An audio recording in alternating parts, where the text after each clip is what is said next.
Yeah, we're excited. It's finally here, and our kids are excited, and I know our fans are, and we're ready to obviously still work to do, but excited that at the end of this week it's not a scrimmage or a mock game or anything. It's where you really get tested, and I know everyone's feeling that way, and so are the opponents. And I know Baylor will be extremely excited, and Coach Aranda will have his team ready to compete at a high level. And just watching games from that kicked off in the early week, it's a reminder, a stark reminder that mistakes cost you in these games, and hopefully we can play as mistake free and clean on things that we do to ourselves in game one that give us the best chance to win against a very talented team. The returning depends, how you look at their depth chart, but up to 6 guys on defense. Really impressed with 0 and 3. I think those 2 guys are really good players. They got a highly rated transfer, and I think he's wearing 50 from Tulane, the pass rusher. That's a really good player, and 27's a solid guy. And then 11 is returning, linebacker, and looks like a real SEC type player. So defensively, Dave has always done a great job. I have great respect for him, and know that they present a lot of fronts, a lot of movement. And they're very, very well coached and disciplined defensively. You got to, they finished the year probably as hot as anyone in the regular season, winning 6 straight, and got to have a lot of confidence. Played in one of our league teams in a bowl game very close, and it was impressive to watch them compete. So I have great respect for Baylor and for the job they've done in building that program. Dave, I think, is in year 6 or 7 now, and his quarterback is played off the charts good the last part of the year, and they have special talent in the return guy, 35 Cameron, I think is his name, and he's electric, and also a very talented receiver, very talented tight end, and running back that rushed for over 1,000 yards. So they probably averaged 41 points, I believe, in their last 7 games to finish the year. So again, I'm sure they're coming in very confident in who they are, and returning staff and returning a lot of key players. So it's a great task to open the year out there, and we're looking forward to it, expectant big things. Again, I like our team, I like where we're headed, and this will be a great test for us. Jason Caldwell, Auburn Undercover. How do you balance opening games by trying not to do too many things, let guys play free, but also make sure you kind of cover all the bases? How tough is that as a coach? It's tough because you have too much time, and you'll have your mind set on this is what we should do, and then you watch another game or you watch another cut up, and you have 3 more ideas. Those ideas are worthless if your kids can't go out and execute it at a high level against different pitchers that you're going to see. And so I think, having done this a while, I'm very aware of that threat, and we have to balance that off of each other, saying, no, do we really, really need this?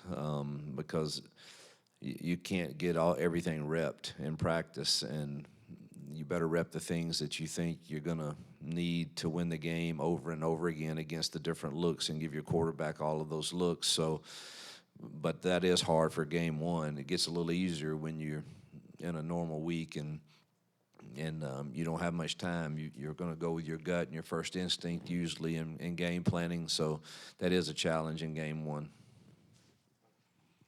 Coach, you've been coaching your quarterbacks hard this fall camp. Can you talk about Jackson Arnold's preparedness for game one and where you feel he's at? Can you rate that? And then second part of the question, how do you prepare your team on a short week for game one when you've got a Friday game and you're traveling on the road? Yeah, I'll do that one first. That, again, being game one, it's not that you have time to plan. So we actually formulated, the last 2 weeks just like it was a Friday game. So we've been able to. It is a little different for sure, but you have to remind yourself that today's really a Tuesday, and you're not normally on that same schedule on the normal week where you're practicing hard on a Monday or a Sunday, but having it be the first game has helped with that. Jackson, I think, is progressing every practice, and I'm excited to see him go and compete in our mock game that we had. I thought his decision-making was really good. I wish he'd hang in the pocket a little more and go through his progressions, and we're working on that with him. But at the same time, he's an athlete that creates some things too when he does escape the pocket. And so you have to balance that as a coach, I think. But he made good decisions. We've got to make sure, again, that we're not doing too much where our receivers, we want them in the right spots at the right time, and making sure, because I think we're athletic enough there to win. Just be sure we're not making stuff up, on a given play because you think you see something, or just do what the play is designed to do. And I think we're good enough there to win and get open, and that will help our quarterbacks. It'll be interesting, how we protect in this game with all the different exotic blitzes that they have. We've got a good plan for that, I think. But Jackson is, I'm pleased with his progression. Also pleased with Deuce and Ashton. Deuce in the mock game the other night was 7 for 7 and looked like nothing fazed him. And again, I know it's not against Baylor, but he was very accurate, stood in the pocket, threw the ball, and was really impressive. And Ashton did some really nice things also. So, but pleased with where Jackson's at. Excited to see him go and see what he does under the lights here Friday night. Hugh, in the game notes, it had, I think, Derek, Kent, and Rock listed as coaches who will be up in the booth. I know at least one of those is definitely new, but could you just talk, I guess, a little bit about the decision-making to have those guys up there as opposed to on the field? Say the names again. Kent, Derek, and Rock. Yeah, Ken and, DJ, obviously I let him decide who he wants up there defensively with him, but offensively, that's what we did last year. I felt it was best to have both Kent and Derek up, feeding me information and seeing things from their viewpoint when they make calls, and for the next drive, and having I think you can think more clearly up there probably, and obviously with the tablet use, you really can get yourself together with them two being together there. Have a really good plan for the next drive. So, that's what the thinking is that went into that. Hugh, where are you guys at health-wise this week, particularly Eric Singleton? He looked good yesterday. I think he's close to being 100%. We'll continue to protect him a little bit and get him some conditioning, but he'll be ready to give it a go, for Lord willing that nothing else happens this week. But I think everybody's, at a point that's going to be able to play that hadn't been already ruled out previously. So we're pleased and thankful for that. Alex McPherson is still going through some testing, and we'll see kind of where he's at the end of the week. But at this point, I would expect kind of everybody that has not been ruled out earlier to give it a go.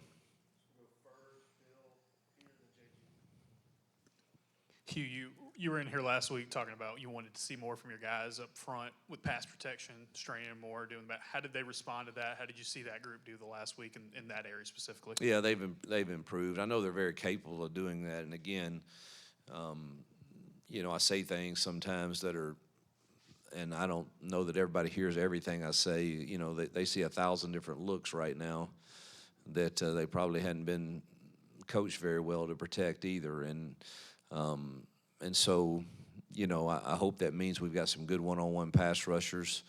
And I think, you know, the thought behind that was I felt like we were losing too many one-on-ones in that. And Baylor certainly has guys that will test us. But I feel confident in who our guys are. And I think it helps when you get in a game and you're not playing yourself, and you would hope. But it doesn't matter who you play. If you stay in 3rd and long, you're going to be in trouble. You're just not going to convert many of those against quality teams like Baylor. So I think what helps our offensive line more than anything is us winning 1st and 2nd down and getting into 3rd and manageable situations where we can do both run or pass. That would benefit them greatly. But they've responded well. Excited to see them have a chance to go out and prove that they're a quality SEC offensive line. You've got about 30 players or so listed on defense with oars. I mean, just talk about how you feel about that quality of depth that you have there on defense. My first thought was it's going to be a long introduction, you know, at Jordan Hare when we introduced our starters on defense.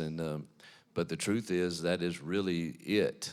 The strength of our defense is in its numbers, and we've got to continue to hopefully adapt that mantra in our mindset, that it's not about the quality the quantity of snaps that I play, is the quality that I produce when I get my chance. And I think that's really our strength is the numbers. And you know, we will play all of those guys, I suspect, on Friday night, and he has all camp, and he rotates them freely. Whoever goes out there, the first group, it's never a sure thing, and you've got to keep producing each day, and the competition has made them all better. You know, we'll see how these young kids do. We've got a lot of youth there that are going to play, and you got to see how they adjust to the game. And you know, usually, you know, you're surprised by 1 or 2 guys that you're like, all right, he's better on Friday nights than he's shown, and that the others probably true too. You find out, all right, he's not quite ready. He's swimming a bit when the bullets are live, and it gets going pretty fast. So we'll learn a lot about ourselves, like everyone does in week 1. But I do expect DJ to play all those guys. If Alex is not able to go, what is the backup plan there? And then even if he is able to go, do you guys plan on using multiple kickers depending on the distance? That will be a discussion that Alex and I have on Friday. If he feels like he's able to participate, the next question will be, all right, let's be real on the, you know, how are you feeling on distance? And it may be pregame before we know that. So the answer is yes. We stand ready to use other kickers. I think Towns has had a solid camp, as has Gibbs. It's really close between those two as far as what they've graded out accuracy-wise. Towns would probably get the first opportunity there, and we believe in all 3 of those guys. Obviously, Alex is super talented and accurate. It's just a matter of, you know, what he feels like he's able to do, and then we'll go from there with Towns and Gibbs. Hey, it's JG with Auburn Sports, Auburn on 3. My question for you is, you've had a lot of first games. You've been coaching a while. Talk to me about the anxiety you have just kind of going into a first game of the season, even though you've been doing it a while. I mean, you probably don't know exactly how your team's going to perform and that kind of thing.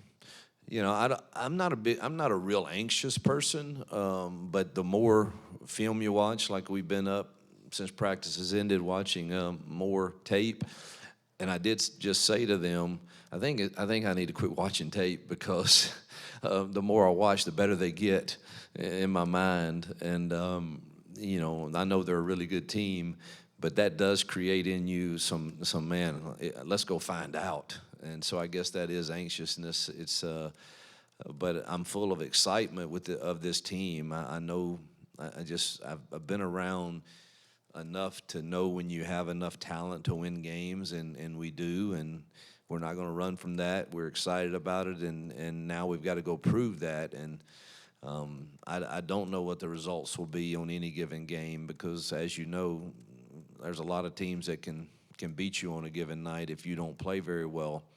So that part with some of new quarterbacks and a lot of young guys on defense and all of that, it's a question mark for you.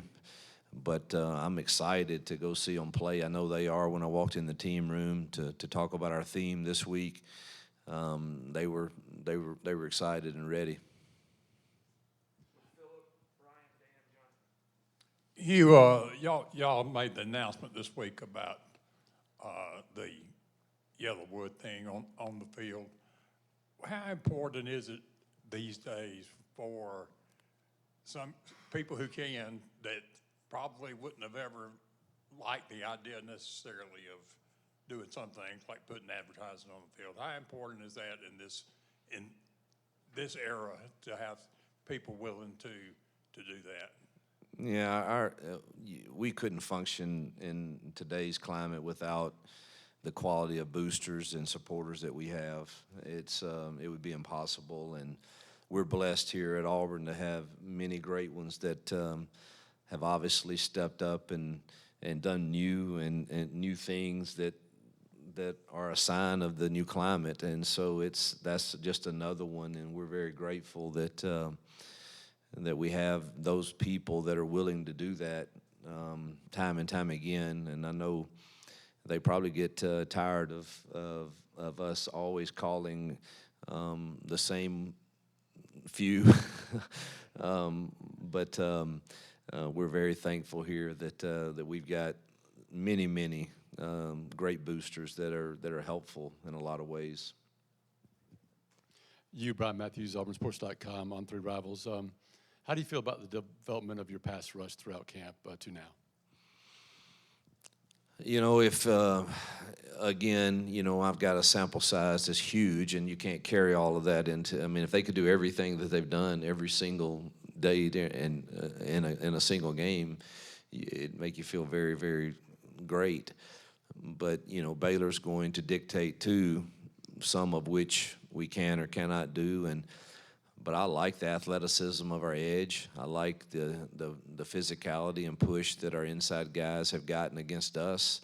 And so I hope we see the same thing. I have every reason to feel good about that based on the samples that I've seen throughout camp. Coach, wanted to ask about Horatio Fields. What did you see that made him a priority in the portal? What have you seen this preseason, and what are you expecting this season out of Horatio? Number one, he's become the leader of that room, believe it or not. I mean, he's the father figure in that room, the old guy, and he speaks great wisdom to all of that room. And if you ask them today, we voted on captains yesterday, and he received quite a few votes, and that's pretty special for a receiver that's come in, and I just think that speaks volumes of who we saw in him as a person and as a leader for the young talent. Then you get him here, and well, on tape you saw length and you saw ball skills, but then you get him here and you see his route running, and you're like, man, we've hit on another one. This guy's a solid player and does a lot for us in being able to. His football IQ is really high, can learn different positions, allows us to go some different personnel groupings that he can handle. And so really pleased with his camp for sure. Hey, Hugh. Johnny Condon, ABC 3340 Sports in Birmingham. Turnovers were a problem at times last year. How do you coach decision-making on the field? And of the three quarterbacks that are looking for playing time, who has been the best at protecting the ball this fall? I think turnovers speaks volumes about how our season went last year, and it was not just one person's fault. It was coaches, it was players, and multiple But if you look at what we average per play, it just doesn't add up. That we didn't win more football games until you factor in that we were last in turnovers in the league, and I don't like to talk about it a whole lot. We talk about the ball being the number one important thing offensively, and that's what we'll continue to work on and continue to coach decision-making at the quarterback position. And there's nothing wrong with using your legs. There's nothing wrong with punting. But we need every possession to end with a kick of some type. And, that's the only way I know to do that. And we'll start finding out Friday night who has a comprehension of how important that is. Coach, what was the theme in this week's team meeting ahead of Baylor matchup this week? Run your race is the theme this week, and this we've done a deal all throughout camp where we've incorporated videos from former players here. We did 10 different sessions on it, and there's a cloud of witnesses that are cheering you on, that are for you, that believe in you, and believe you can, right the ship and bring glory back to Auburn football. But it's very important that you understand your race. I think one of the dangers in life for all of us is, I think if we were all really honest with ourselves, there's probably a gap of, why am I not here yet at this point in my life in some area? Why am I, and that comes usually from comparison or what you had hoped or dreamed. And the most important thing is not have you, covered that gap. The most important thing is that you're still in the race and you're still running your race, and the baton is coming to you. You don't know when, but this is more like a relay race, and the baton gets passed and you can't do it. This is not an individual race. It's a relay one. That you have a team, and I showed them great pictures this morning of Michael Phelps on a relay and Usain Bolt, and the pure excitement on their face as they're passing the baton, in Usain's case, or Phelps cheering on his guy coming to the end. That's totally different than an individual race. You might have your mom at the end of an individual track race, or your grandma or something, but man, you put a relay race on, the whole stadium is into it. And it's important that you run yours, and yours may not come in the first quarter, and yours may not come in the second quarter, but that baton is going to hit your hand at some point, and will you be ready for it? And how you run your race today matters in your preparation for that. Hugh, and Dave Aranda, when he was coming up, in coaching, it was a lot of creative stuff on the defense side, especially with the way they pressure quarterbacks. You still see a lot of that with Baylor, and that kind of DNA there, and trying to prepare for that with a new quarterback and some new offensive linemen. Yeah, obviously, I've known Dave for years, and we've gone against each other, and I've gone against guys that have come up under him and have coached with some, and it's all about the simulated pressures, and that certainly hasn't changed. It's do a great job of disguising it, and not knowing exactly who it is that's going to be the pressure guy. But he hasn't changed that, and I know he took over play calling last year. I assume he is this year. Don't know that, but I know that you'll see simulated pressures quite frequently, most every play. All right, thank you, Coach. Yep, thank you.